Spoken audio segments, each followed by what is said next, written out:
Assalamualaikum warahmatullahi wabarakatuh. Salam sejahtera buat kita semua. Semoga kita selalu dalam lindungan dan limpahan rahmatnya. Pada video kali ini ya, saya akan sharing ya mengenai ini perbedaan antara kepo ya dengan peduli. Nah, jadi itu berbeda ya. Mungkin kita ya seiring dengan berjalannya waktu dan usia kita ya, tambah hari bertambah hari, tambah minggu, tambah bulan, bertambah tahun, usia kita kan tentunya akan semakin bertambah atau umur kita akan semakin berkurang ya.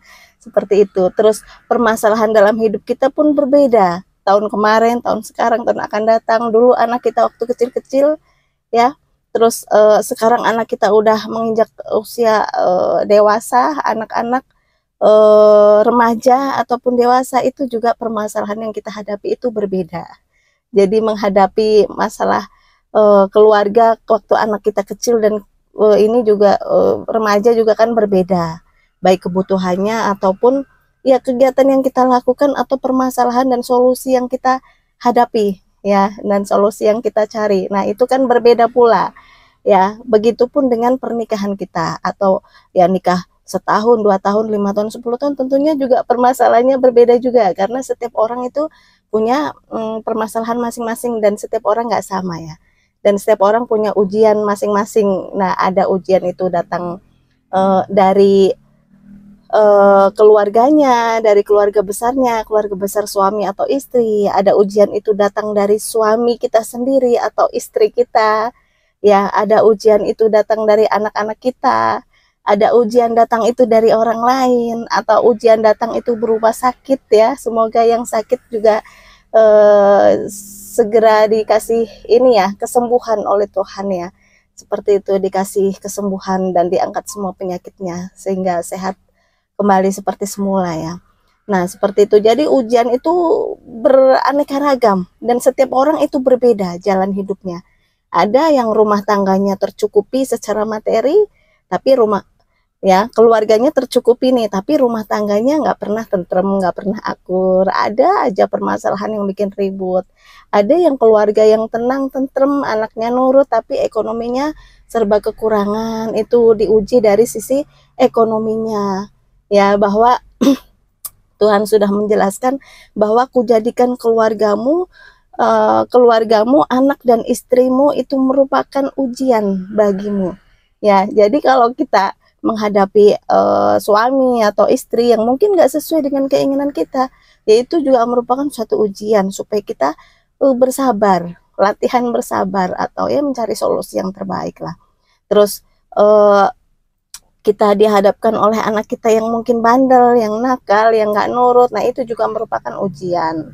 Ya, itu untuk kita lebih kuat dan lebih dewasa. Nah, seperti itu. Jadi ujian itu bermacam-macam ya. Dan setiap orang itu tidak sama, berbeda kayak gitu ya. Jadi tidak bisa disamakan antara satu dengan yang lain.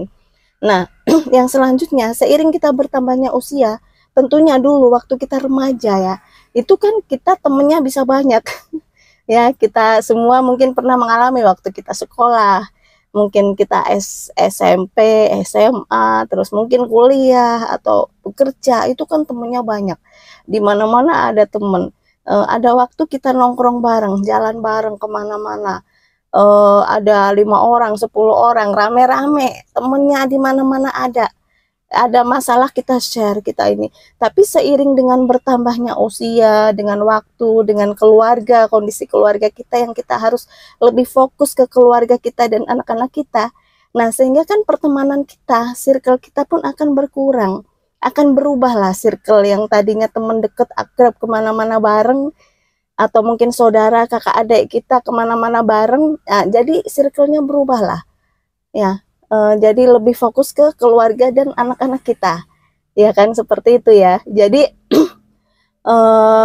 bukan teman kita yang menjauhi kita atau kita berkurangnya teman, tapi itu merupakan suatu proses pendewasaan. Dengan seperti itu kita akan lebih dewasa untuk menghadapi kehidupan. Jadi kalau dulu kan main kemana-mana bareng, runtang-runtung bareng, janjian jalan, makan-makan. Nah, kalau sekarang kan beda ya kan? Jadi dengan berkurangnya teman kita, itu kita lihat dari sisi positifnya, bukan berkurang, tapi itu merupakan suatu proses pendewasaan dalam kehidupan kita, supaya kita lebih berpikir dewasa dalam menghadapi kehidupan ini. Jadi mana prioritas yang harus lebih kita utamakan, prioritas yang lebih penting ya, mungkin ya, yaitu kita fokus ke keluarga dan anak-anak kita. Nah, baru kita kalau ada waktu ke teman, saudara, nah seperti itu ya. Jadi circle-nya udah beda, ataupun lingkar apa orang-orang terdekat kita itu beda. Nah, dengan berkurangnya teman itu kita akan lebih dewasa. Nah, yang selanjutnya, setiap orang itu kan jatuh bangun, mengalami jatuh bangun. Orang juga nggak semuanya di atas terus, nggak semuanya di bawah terus. Itu roda kehidupan itu berputar. Ya meskipun waktunya kita nggak tahu ya kapan-kapannya, tetapi itu pasti berputar. Nah, makanya di sini kita, kalau kita lagi di atas, kita jangan lupa diri. Kita harus tetap bersyukur, kita harus mendekatkan diri kepada Tuhan, kita bersyukur, kita bersedekah, kita berbagi. Nah, jadi kita janganlah sampai lupa diri, sombong, angkuh, menghina, meremehkan, merendahkan orang lain, itu kita nggak boleh. Ya, karena roda kehidupan itu berputar. Begitupun di saat kita lagi di bawah, itu kita harus sering-sering bersabar. Maksudnya melatih kita untuk bersabar, sering-sering mendekatkan diri kepada Tuhan. Justru dengan kita di bawah itu, manfaatnya itu kalau kita, mungkin ada teman-teman kita di luar sana sudah pernah naik manis pahitnya kehidupan ya, naik turunnya kehidupan, itu akan bisa merasakan ataupun menilai bagaimana saat kita di atas itu, di mana ada gula, di situ ada semut. Saudara jauh pun itu akan dekat, ya kan? Orang lain mengaku saudara, tapi di saat kita lagi di bawah, saudara pun akan terasa jauh gitu. Saudara deket pun akan jadi orang lain. Seperti itu ya, karena memang ya namanya ini kehidupan, kadang kita manusia lebih dekat dengan materi daripada dengan hubungan saudara, karena uang itu nggak ada saudara gitu ya. Jadi seperti itu, tapi ya memang nggak semuanya ya. Jadi ada yang nggak seperti itu juga, ini hanya sebagian aja ya. Jadi yaitu kalau kita lagi di atas, kita harus selalu bersyukur, karena semua itu adalah pemberian Tuhan, bukan mutlak kekuatan kita ataupun milik kita, itu semua pemberian Tuhan. Harus bersyukur, kita nggak boleh sombong, kita nggak boleh angkuh, takabur, lupa diri, menghina, menginjak-injak, merendahkan dan meremehkan orang lain. Itu kita nggak boleh kalau kita orang yang beriman, ya, karena kita punya Tuhan. Jadi kita nggak boleh sewenang-wenang ke orang lain di saat kita punya kekuasaan, punya kekuatan, dan punya jabatan, ataupun punya segala sesuatu yang bisa kita lakukan dengan posisi kita. Nah, seperti itu. Nah, tapi di saat kita di bawah, kita harus latihan untuk bersabar dan bertawakal, lebih mendekatkan diri kepada Tuhan. Nah, seperti itu. Justru dengan kita di bawah itu manfaatnya banyak.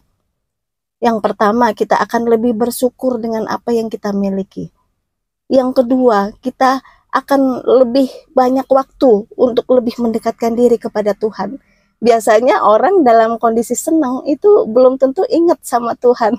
Ibadahnya ya semaunya sendiri doang. Tapi kalau orang dalam kondisi susah, dia lagi terpuruk, lagi terjatuh, itu biasanya ibadahnya akan rajin. Semakin mendekatkan diri kepada Tuhan. Yang tadinya nggak pernah sholat malam jadi sholat malam, yang tadinya nggak pernah puasa Senin Kemis jadi rajin puasa Senin Kemis. Jadi akan lebih meluangkan waktu untuk lebih mendekatkan diri kita kepada Tuhan. Jadi menyadari bahwa hanya Tuhanlah satu-satunya sandaran kita dan harapan kita, bukan bersandar kepada yang lain selain Tuhan ya. Jadi kita jangan bersandar pada uang, pada materi, pada aset, pada jabatan, pada kekayaan, karena semua itu bisa meninggalkan kita, ya kan?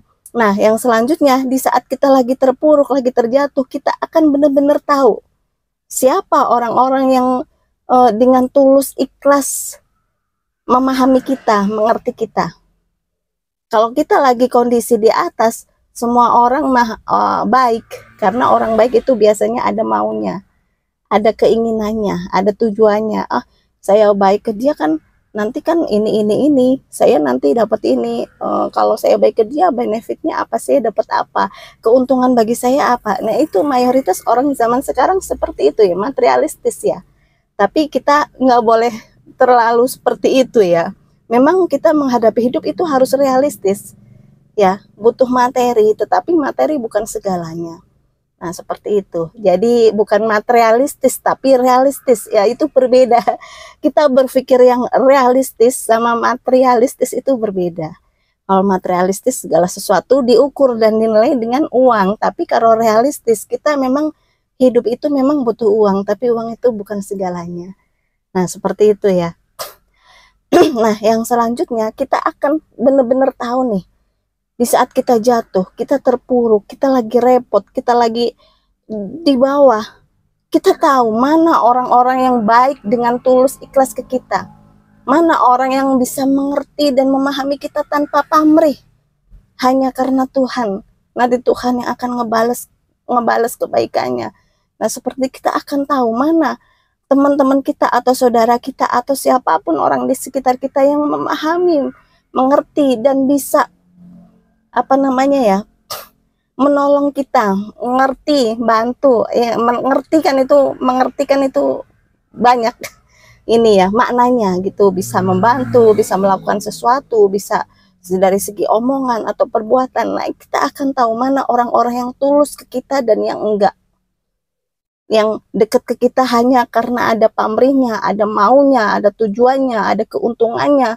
Selama keuntungan yang dia dapat nggak ada dari kita, maka dia akan menjauh dan akan pergi dari kita. Nah, jadi kita tahu mana yang benar-benar tulus dari hati yang paling dalam, yang bisa mengerti dan memahami kita. Itulah yang namanya teman sejati ataupun saudara yang sesungguhnya. Nah, atau teman yang benar-benar bisa sejati, mengerti dan memahami kita tanpa pamrih apapun. Nah, tapi jarang orang zaman sekarang ya seperti itu. Orang baik, orang dekat, orang ini biasanya yang ada pamrihnya, ada tujuannya, ya kan? Ada benefitnya. Wah, nanti saya dapat apa nih? Waduh, nanti untungnya apa bagi saya kalau saya dekat sama dia? Nanti saya dikasih apa? Terus manfaatnya apa buat saya? Nah, jadi keuntungan terus yang dipikir ya. Nah, kita memang dalam bisnis ya seperti itu, tapi dalam kehidupan ya jangan terlalu seperti itu ya. Itu nanti kurang bagus karena memang materi itu perlu, tapi sebenarnya rasa hati kita itu loh yang harus lebih kita perhatikan daripada hanya sekedar materi ya. Seperti itu. Ya, kalau ngomong mengenai rasa hati itu memang sangat luas sekali dan sangat dalam ya. Jadi sudah terkalahkan semuanya lah yang ada. Apalagi materi, uang, semuanya itu sudah terkalahkan dengan rasa atau hati itu. Nah, seperti itu ya. Jadi ini ya, kita akan tahu mana orang yang tulus, ikhlas, ngerti, memahami kita, menolong dan membantu kita. Itu kita akan paham dan tahu orang-orang di sekitar kita yang baiknya tanpa pamrih ke kita. Di saat kita lagi jatuh, lagi terpuruk, lagi mengalami, lagi repot, mengalami musibah atau apalah. Mana orang-orang yang tulus dan yang baiknya hanya karena ada pamrih atau tujuannya. Nah, kita akan tahu itu. Nah, yang selanjutnya, perbedaan nih, orang kepo sama orang peduli itu berbeda. Orang kepo itu biasanya cuma nanya-nanya, basa-basi, iseng. Oh, gimana? Kamu begini-begini. Oh, kemarin kenapa? Musibah begini. Oh, gini-gini. Nanya-nanya doang.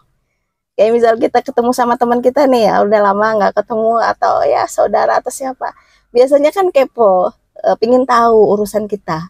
Ingin tahu keluarga kita mengalami masalah apa, musibah apa, ataupun kendala apa, itu kan pingin tahu. Ya kalau kamu ini ya, misal ada suatu keluarga, misal dia lagi berantakan nih suami istri, nah, temennya kan biasanya kepo. ini begini ya, kasihan ya, itu ya, kamu ya, punya suami begini-begini, udah nggak tanggung jawab, kasar, begini-begini, ini, kasihan ya, apa begini, apa begitu, gitu kan. Jadi merasa iba, kasihan, tetapi itu hanya sekedar kata-kata omongan pemanis. Itu namanya kepo, ya, kepo. Nah, tapi kalau orang peduli, mereka selain ingin tahu, peduli itu akan care. Mereka mau melakukan apa yang kita butuhkan, meskipun tanpa kita memintanya, tanpa pamrih, tulus, ikhlas dari hati mereka lakukan itu. Itu orang-orang yang peduli kepada kita. Mereka mau melakukan sesuatu, mengambil sikap sesuatu untuk kita tanpa kita memintanya. Mereka melakukan dengan sendirinya, dengan tulus dan ikhlas buat kita. Orang-orang seperti ini yang harus kita perhatikan, yang harus kita ini ya, kita kita jangan lupakan kebaikan dia. Nah, seperti itu. Kalau orang berbuat baik ke kita, kita harus ini ya, kalau bisa ngebales kebaikan yang sama. Tapi kalau enggak ya kita jangan menyakiti, kita mendoakan. Nah, seperti itu ya. Jadi orang-orang seperti ini yang harus kita perhatikan. Jadi bukan orang yang hanya sekedar kepo, yang pingin tahu, yang di saat kita jatuh kita ditertawakan, di saat kita jatuh kita dihina, diinjek, dicemooh, dicaci, apa dia, begitulah. Jadi ini, maka kita akan benar-benar paham kehidupan kalau kita sudah mengalami pahit ketirnya kehidupan, jatuh bangunnya kehidupan, kita akan ngerti. Tapi kalau orang hidupnya selalu enak, terus selalu bahagia, terus kayak misal nih orang berjalan di tempat yang panas terik matahari, kalau dia selalu kenyang, nggak pernah kehausan, tentunya nggak akan pernah bisa merasakan betapa nikmatnya kita meminum air putih, air mineral ya, air yang kita minum. Tapi kalau kita pernah kecapean, kita letih, kita capek, kita haus, itu kita akan merasa sangat bersyukur sekali kita bisa minum, bisa makan, akan terasa nikmat. Nah, begitupun orang kalau kehidupannya selalu enak terus, selalu di atas terus, selalu apa-apa serba kecukupan, yang selalu serba zona nyaman istilahnya, pengen apa ada, pengen ini bisa, beli itu bisa, semuanya serba tercukupi, itu biasanya rasa bersyukurnya enggak seperti orang yang mengalami jatuh bangun. Jadi rasa bersyukurnya itu kurang biasanya ya, karena nggak pernah mengalami susah, nggak pernah mengalami terpuruk, nggak pernah mengalami jatuh, jadi selalu enak terus. Nah, tapi kalau dia nanti terjatuh, itu akan berat, karena sandarannya ya zona nyaman itu sebagai tempat sandaran dia. Nah, begitu kenyamanannya udah hilang ya, ya udah kayak gitu. Jadi akan lebih ini lagi, makanya kita latihan lah dengan jatuh bangunnya kehidupan, dengan naik turunnya roda kehidupan, itu akan melatih diri kita, kesabaran kita, kedewasaan kita akan lebih dewasa dan lebih baik lagi dari sebelumnya. Nah, seperti itu. Jadi kita juga bisa membedakan mana-mana orang di sekitar kita, ya baik itu teman atau saudara atau siapapun itu, yang mereka benar-benar care ke kita, peduli sama kita, perhatian sama kita dengan tulus ikhlas tanpa pamrih, dengan mereka yang hanya kepo-kepo, pengen tahu, sekedar ya di mana ada gula di situ ada semut lah, ya kan. Kalau kita lagi jatuh kan nggak mungkin lah kita deket-deket sama temen atau saudara atau tetangga kita yang jauh di atas kita, ntar dikiranya mau pinjem. Nah, kan seperti itu ya, ya mungkin wajar ya di mana-mana itu, tapi ya nggak semua orang seperti itu.